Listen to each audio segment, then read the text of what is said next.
Bonjour, bienvenue. On se retrouve dans Carrément Immo comme chaque semaine. Vous le savez, c'est l'émission dans laquelle je reçois deux intervenants qui viennent partager leur expertise sur mon plateau, qui viennent croiser leur regard sur un sujet bien précis. Et aujourd'hui, le sujet du jour, il est un peu sur toutes les lèvres. C'est l'intelligence artificielle. L'intelligence artificielle, vous l'avez compris, pour les métiers de l'immobilier. Alors, est-ce que c'est un simple outil du quotidien ou est-ce que ça devient une vraie révolution? C'est ce que nous allons voir avec mes deux invités. Victoria Safar, bonjour. Bonjour, enchantée. Moi, je suis Victoria Safar, la fondatrice de Venture Academy. Et donc, c'est une plateforme, c'est ça Exactement. En fait, on est une plateforme pour former les salariés en ligne. Notre objectif est vraiment de transformer tous les salariés en salariés boostés à l'IA. Et on le fait grâce à la formation, mais aussi on identifie les besoins. On met en place des solutions qui sont grâce à des outils internes et externes. Et puis, on forme sur ces solutions. Et avec vous, Victoria Desserteau, vous êtes bonjour, administratrice de biens pour Montfort et Bon. Alors, petite présentation rapide de Montfort et Bon. Oui, bien sûr. Montfort et Bon, c'est un cabinet d'administration de biens. Donc, on fait de la gestion locative, du syndic de copropriété et de la transaction. On est principalement dans l'ouest parisien et on est une 60aine de collaborateurs. On est, entre guillemets, indépendants. D'accord. 60 collaborateurs, c'est quand même assez conséquent comme structure. Effectivement, oui. Ouais. Alors, Victoria, c'est vrai que on est là pour parler IA. Comment vous êtes arrivée à avoir l'idée de créer cette plateforme? Comment vous êtes intéressée à l'immobilier? Alors moi, avant de monter cette boîte, j'étais investisseur dans la tech en immobilier, donc je faisais de l'investissement dans des startups immobilières et ça m'a permis de remarquer déjà une première chose, c'est que l'immobilier était assez lent pour intégrer la technologie et par conséquent aussi c'était une des industries qui était les seules qui stagnaient en termes de productivité, alors que toutes les industries ont beaucoup évolué dans la productivité. Donc, on s'est dit qu'il y avait une opportunité. Et puis aujourd'hui, avec la montée de l'IA, on s'est dit que l'immobilier, c'était la meilleure industrie pour nous parce que déjà, on était experts. Et de l'autre, parce qu'ils avaient des besoins en termes de technologie pour pouvoir augmenter cette productivité et améliorer le quotidien des salariés et des clients. Alors l'IA, c'est un peu vaste. C'est vrai que quand on dit IA, ça veut un peu tout et rien dire.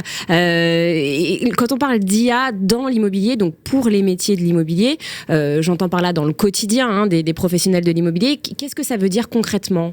Concrètement, l'IA dans l'immobilier, au début, ça va être vraiment pouvoir automatiser des tâches administratives, donc rédaction d'emails, rédaction de documents, recherche de documents, parce que je sais que ça prend beaucoup de temps, des recherches réglementaires, mais après, on peut même aller plus loin, faire de l'analyse de données pour faire de la prédiction de vente, on peut... même pouvoir créer des algorithmes en fait qui vont faire du match automatique entre des personnes qui recherchent à acheter et des biens en vente. Donc il y a beaucoup de choses. Après, ça va aller plus loin, mais pour des professionnels de l'immobilier, ça passe d'abord par leurs tâches quotidiennes et les tâches administratives qui sont quand même assez prenantes dans leur quotidien. Alors, exactement. Victoria Desserteau, donc c'est quoi votre relation à l'IA? Déjà, est-ce que vous en avez une? Et j'imagine. Et comment ça s'est fait? Et comment vous vous êtes dit? À quel moment vous vous êtes dit tiens, ça peut m'aider dans mon travail? Alors du coup, nous, on a toujours été précurseurs, c'est-à-dire qu'on a toujours aimé tout ce qui était innovation, on a toujours été vraiment à l'afflux de ça. On a mis très tôt en place la signature électronique alors que peu l'avaient déjà fait. Et après, ChatGPT, du coup, c'est un peu arrivé facilement. Donc nous, on a commencé à essayer. Et c'est en essayant qu'on s'est rendu compte de toutes les possibilités de l'intelligence artificielle. Donc en fait, au début, on avait essayé simplement pour reformuler des mails, faire attention à l'orthographe. Oui. Et en fait, après, on s'est vraiment rendu compte qu'il y avait une possibilité qui était infinie parce que maintenant on peut pré-mâcher certaines choses, par exemple faire des comparatifs de devis, des comparatifs d'état des lieux. Alors bien évidemment, il faut toujours faire attention. Oui, bien sûr. Faire des recherches aussi réglementaires. Alors évidemment, ChatGPT n'est pas forcément à jour. On en parlera après parce que justement à Victoria, on voudrait mettre un chatbot réglementaire justement pour nous aider à pallier à ça. Et en fait, on s'est rendu compte que toutes les tâches qui sont chronophages dans notre métier, elles pouvaient être soutenues par l'intelligence artificielle et nous permettre de nous dégager du temps pour faire d'autres choses et notamment pour tout ce qui est privilège de la relation humaine avec le client qui est aujourd'hui très importante. Donc l'objectif numéro 1, c'est vraiment aller plus vite sur les tâches, quoi. Sur les tâches qui sont répétitives et chronophages, c'est-à-dire toutes les tâches qui sont redondantes, c'est les automatiser pour qu'on puisse en fait se focus sur quelque chose de plus important qui est l'humain. Comment vous vous êtes rencontrées toutes les deux ? Par nos pères. Du coup, nos parents sont tous les deux dans l'administration de biens. Ouais. Et du coup, sur, je crois, un événement, on s'est rencontrés et ça a tout de suite matché puisqu'on est très complémentaires. Donc, relation très facile. Alors, est-ce qu'on peut parler justement des cas d'usage? Comment vous avez commencé à collaborer ensemble? Qu'est-ce que vous avez proposé, on va dire, comme est-ce qu'on peut dire un produit? Oui, comme produit. Comme le disait Victoria, donc on s'est tout de suite très bien entendu. Et moi, j'étais beaucoup intéressée par ce qu'elle faisait et vice versa. Donc j'ai proposé qu'en fait on s'appelle pour que je puisse mieux comprendre elle, quel était son rapport avec la technologie, comment elle utilisait ChatGPT, quels étaient ses problèmes. Et en fait, suite à cet appel où je lui ai posé beaucoup de questions pour vraiment comprendre mieux, un cas d'usage j'ai ressorti, c'était la relance d'impayés. Donc en effet, Victoria, je me parlais de parler à ta place, mais tu avais un problème où en fait un peu un remaniement en interne et du coup plus personne n'était là pour faire de la relance d'impayés. Et moi je lui ai dit mais attends, l'IA ça peut vraiment avoir un impact là-dessus parce que c'est une tâche qui est très chronophage. D'un côté il faut tous les jours regarder qui n'a pas payé. Donc voilà, on parle des locataires là. Locataires, copropriétaires, propriétaires. En tant que syndic, c'est ça. En fait, syndic et gestion locative. Voilà, en fait, si vous voulez, nous on a tout le temps besoin de relancer, donc que ce soit les copropriétaires ou les locataires pour le règlement des charges ou des loyers. Ouais. Et du coup, c'est un traitement qui est lourd et fastidieux. Et en fait, les sommes sont dues. Et en fait, on fait énormément de relances, ça prend énormément de temps. Et c'est à cet effet qu'on s'est posé la question comment automatiser et gagner du temps sur cette tâche qui est primordiale, parce qu'en copropriété, pour faire tourner votre immeuble, vous avez l'obligation de récupérer les charges et les loyers des locataires, les propriétaires bailleurs ont besoin de leur loyer. Bien sûr, oui. Voilà. Donc du coup, et en fait, ce rappel mensuel ou trimestriel est assez lourd. Il nous prend beaucoup de temps et du coup, on s'est intéressé au fait de pouvoir avoir un soutien par rapport à ce sujet. Oui, parce qu'avant ça, vous le faisiez comment manuellement? En fait, vous étiez obligé de regarder. On a des listes, exactement. Ouais. On a des listes et du coup, on fait des relances donc par mail, des relances en appel et des relances par courrier, mise en demeure, etc. D'accord. Donc voilà. D'accord. Et donc là, la solution, ça permet... Voilà, exactement. En fait, ça permet déjà d'identifier automatiquement quels sont les impayés, quel est le montant de l'impayé et prendre le contact. Et l'IA peut contacter directement la personne qui est en impayé pour le relancer. Plus gentiment aussi qu'une mise en demeure. Je sais que dans l'immobilier, voilà, la mise en demeure, c'est l'étape numéro 2 en cas d'impayé. Là, parce qu'aussi, ils n'ont pas le temps. Faut se mettre à leur place. Ils n'ont pas le temps. Ils ont besoin de pouvoir avancer. Et là, ça permet de pouvoir faire plus de relances avant de faire aussi une mise en demeure. Et ça permet aussi de fluidifier les relations clients. Oui. Oui, c'est moins hard. On ne reçoit pas tout de suite une mise en demeure. Exactement. Il y a plus de... Ouais. Il y a plus d'étapes. Un petit mail. Bonjour, Madame Michu.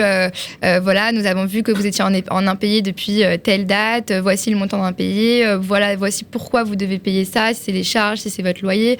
Merci de vous rapprocher de votre gestionnaire pour pouvoir régulariser votre situation.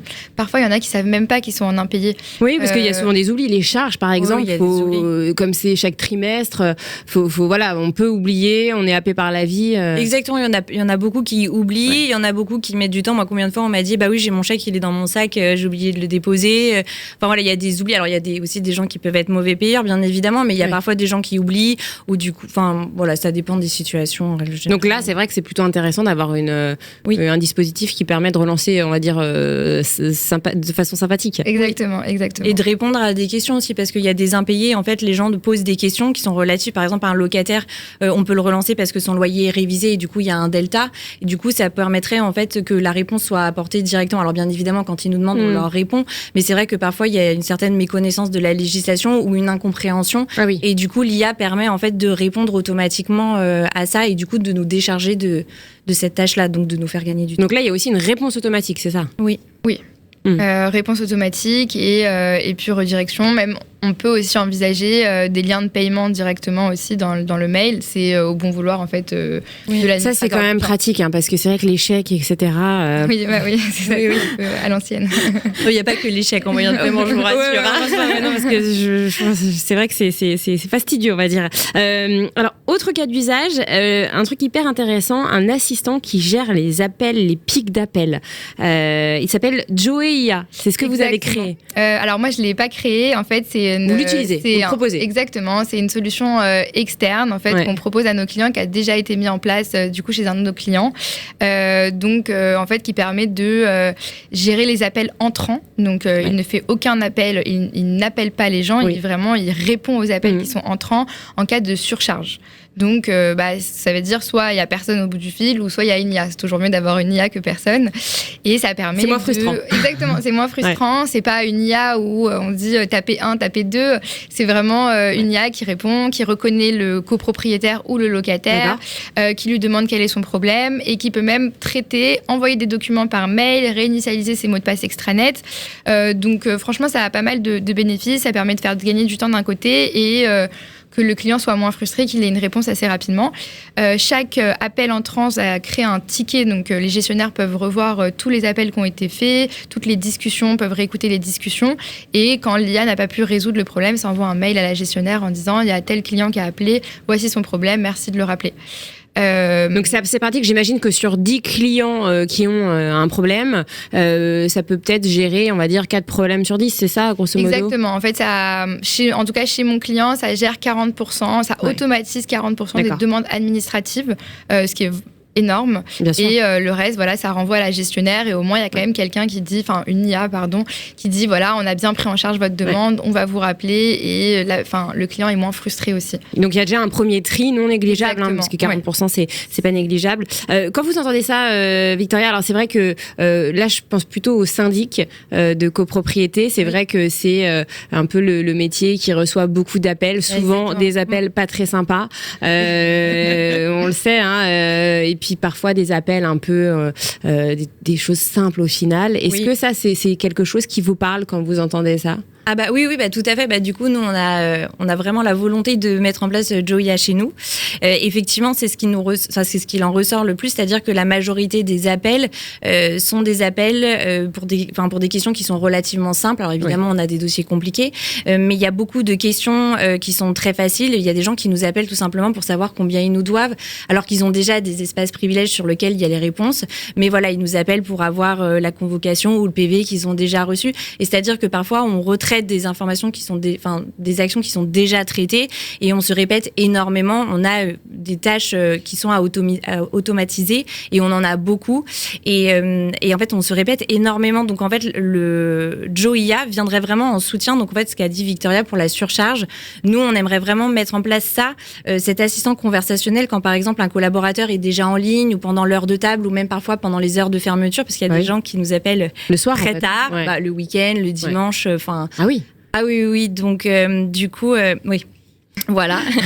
Donc, ça nous permettrait vraiment de soulager les collaborateurs, et qu'en fait, ils puissent avoir les clients puissent avoir les réponses à leurs questions, et les collaborateurs, que ça puisse un petit peu les décharger et avoir du temps pour traiter les dossiers de fond qui sont très importants, et prendre du temps pour garder cette relation humaine, et appeler les clients sur les sujets qui sont importants, sur les dossiers qui sont difficiles.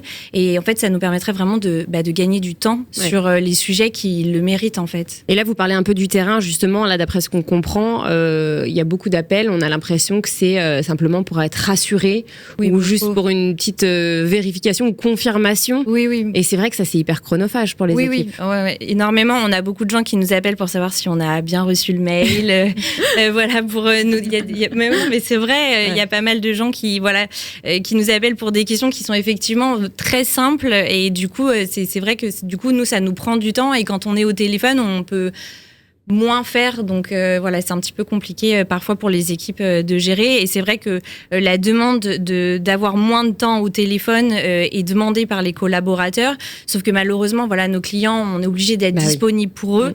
Et je pense que le fait de mettre Joia en soutien de surcharge, quand c'est du double appel, quand vous êtes en rendez-vous, quand en fait pendant l'heure de table, ça permet en fait de décharger un petit peu sur des questions qui sont relativement simples, où un assistant conversationnel peut carrément prendre le relais. Et puis vous l'avez dit, au moins si les clients appellent le soir ou le week-end, ils auront au moins une réponse. Exactement. Quelqu'un qui répond au téléphone, la machine qui répond. Oui, c'est toujours mieux que c'est mieux que le téléphone qui sonne dans le vide. Alors, pour vous, petite question, l'IA, qu'est-ce que ça représente? Est-ce que c'est un véritable outil du quotidien, ou est-ce que c'est vraiment une révolution? Est-ce que ça va changer totalement la donne, réinventer les métiers? Pour moi, c'est une vraie révolution. Ça veut dire qu'il y a eu Internet, qui a déjà été une première révolution technologique. Là, ça va être une révolution technologique qui va être encore plus grande et plus rapide. On le voit, là, il se passe beaucoup de choses sur l'IA, ça avance très rapidement.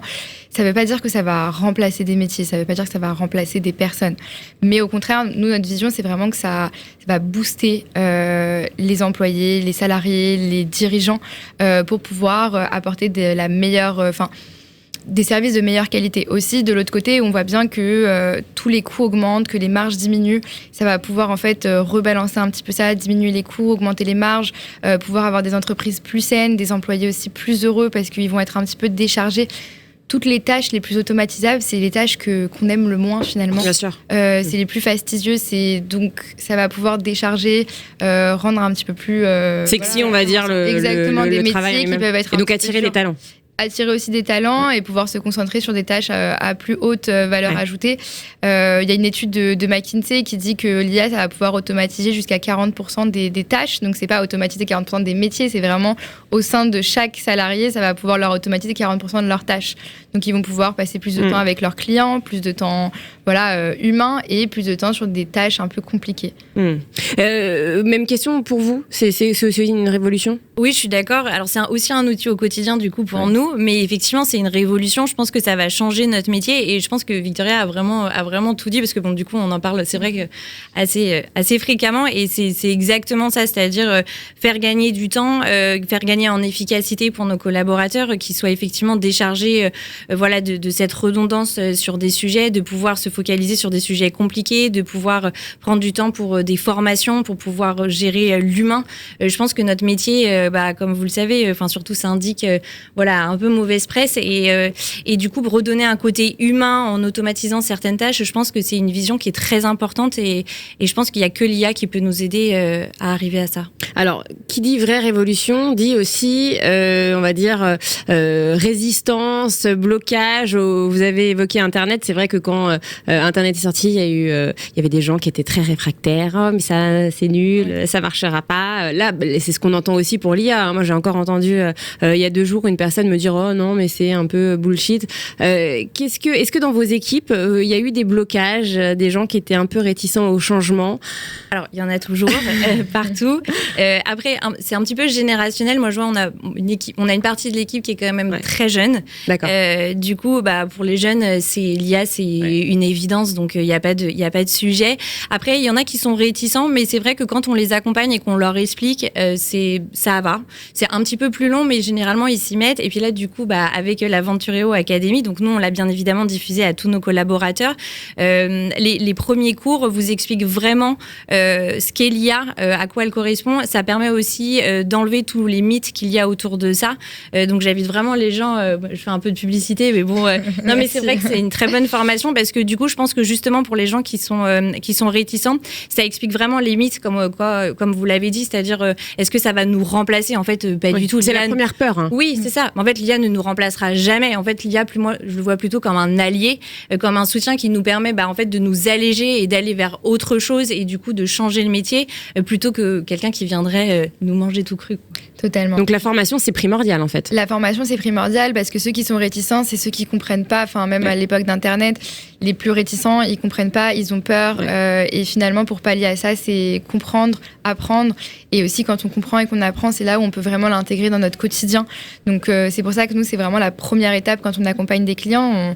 On forme, qu'ce soit les dirigeants aussi, pour pouvoir comprendre les meilleurs cas d'usage avec l'IA, pour pouvoir sensibiliser aux risques. Mais surtout, quand on l'utilise au quotidien, on aura les meilleurs bénéfices de l'IA.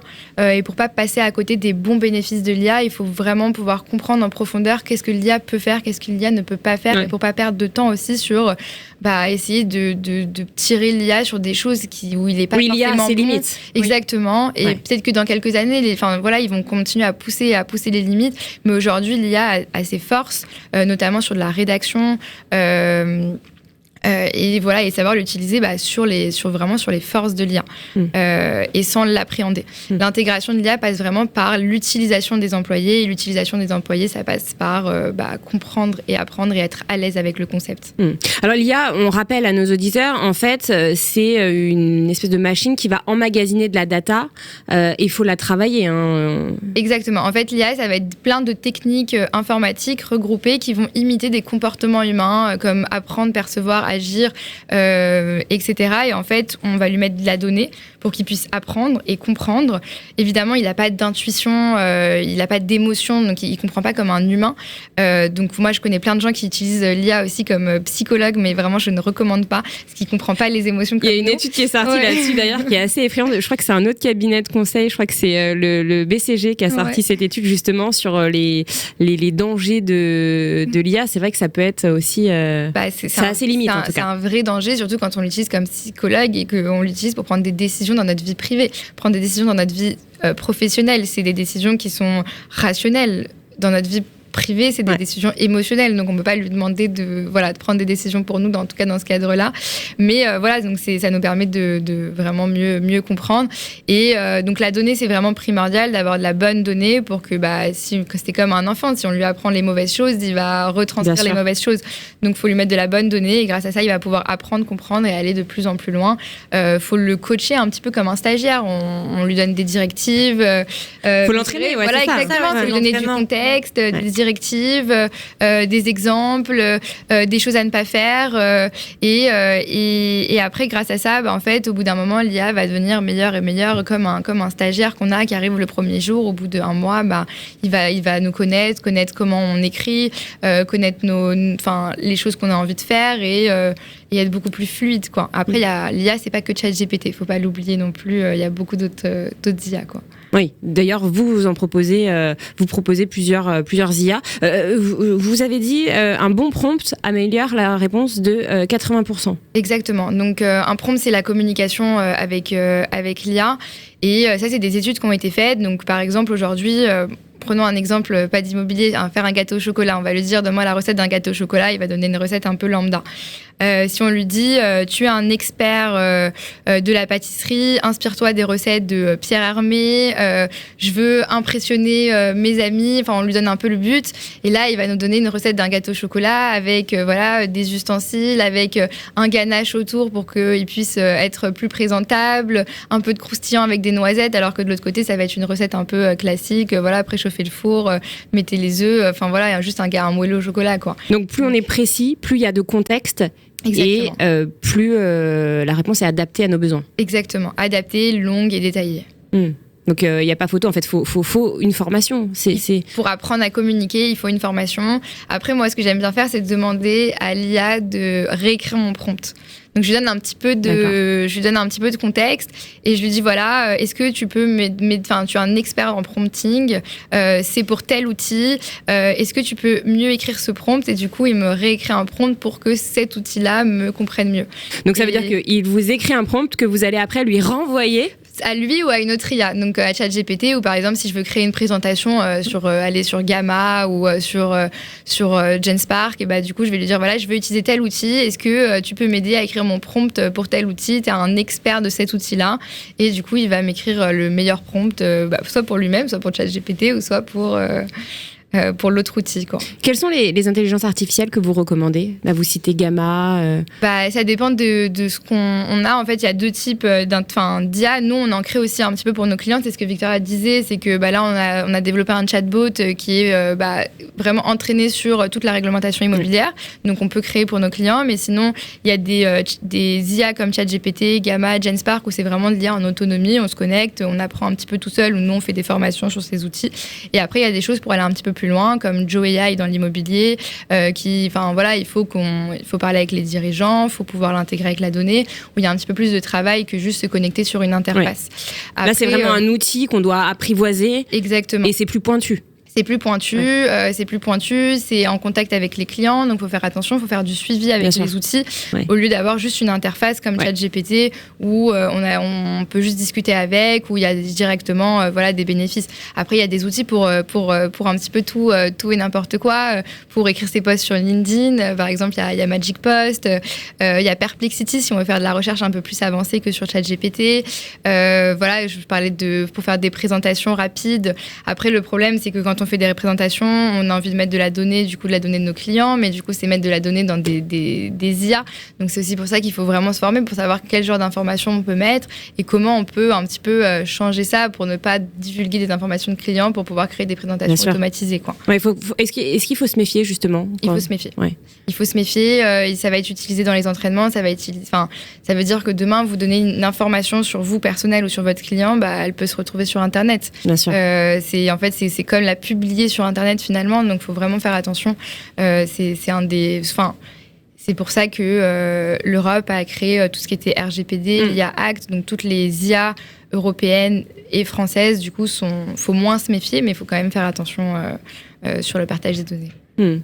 Victoria, comment vous voyez l'évolution de votre métier? Donc, j'imagine dans 2-3 ans, un futur assez proche, relativement proche. Comment vous voyez le métier d'administrateur de biens avec cette intégration de l'intelligence artificielle? Alors moi, je le vois de façon un peu remodelée. Je pense qu'effectivement, alors comme je l'ai dit, je pense que du coup, l'intelligence artificielle va vraiment venir nous soutenir dans nos tâches au quotidien. Nous, ce qu'on aimerait beaucoup, c'est l'avancée des logiciels métiers, notamment avec l'intégration de l'intelligence artificielle. Aujourd'hui, il y a pas mal de logiciels métiers sur le marché. Il y en a qui se développent énormément en prenant justement en compte la possibilité d'intégration de start-up et l'intelligence artificielle au quotidien avec les mails.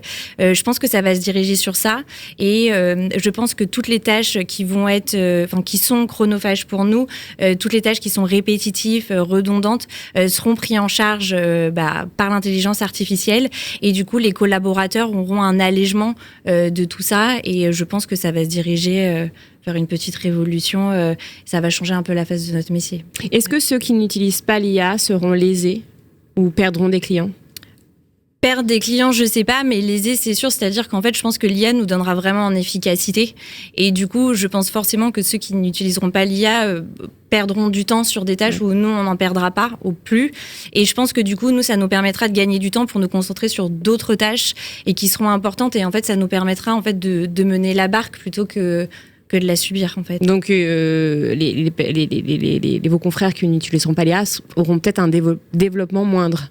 Ouais, peut-être moins rapide, je pense, ouais. Qu'est-ce que vous donneriez comme conseil, là, j'imagine, de sauter le pas? Oui, carrément. Moi, je suis absolument pour. Oui, de sauter le pas. En tout cas, si les gens ont peur aujourd'hui, au moins, de regarder, de s'imprégner de ça, de se poser des questions, de faire des formations, au moins de s'intéresser au sujet pour voir et s'ils ont des craintes, d'essayer de comprendre pourquoi. Et déjà, c'est un premier pas pour l'IA. Et puis ceux qui aiment ça, d'y aller. Pour finir, c'est quoi les futurs défis de l'IA? Sur quoi vous travaillez? Peut-être des nouveautés, c'est de toujours aller de plus en plus loin. On le sait tous et il ne faut pas l'oublier. L'IA peut être biaisée, peut faire des erreurs, peut avoir des hallucinations. Donc, hallucinations, c'est aussi des erreurs, finalement. Et ça, c'est un peu les challenges de l'IA pour pouvoir être de plus en plus précis et qu'on puisse avoir des IA où on peut avoir 100% confiance. Aujourd'hui, ce n'est pas le cas. Il ne faut vraiment pas l'oublier. C'est un risque. Donc, il faut toujours revérifier, repasser derrière une IA. C'est comme un stagiaire. Et il peut faire des erreurs, ça arrive. Il apprend aussi de ses erreurs. Ça, c'est les plus grands défis, je pense, de l'IA. Et puis après, aller sur de plus en plus de cas d'usage. Vu qu'il y a des erreurs, il y a des IA qui sont déjà un petit peu... qui sont devant des clients, mais on limite quand même... on ne va pas remplacer... on va pas du tout remplacer l'humain parce qu'on veut privilégier la relation humaine, mais aussi parce qu'il y a des erreurs. Donc, on peut le mettre un petit peu, mais on sensibilise aussi les clients sur les erreurs et que, on le sait, l'IA n'est pas parfaite, quoi. Merci beaucoup à toutes les deux. Merci.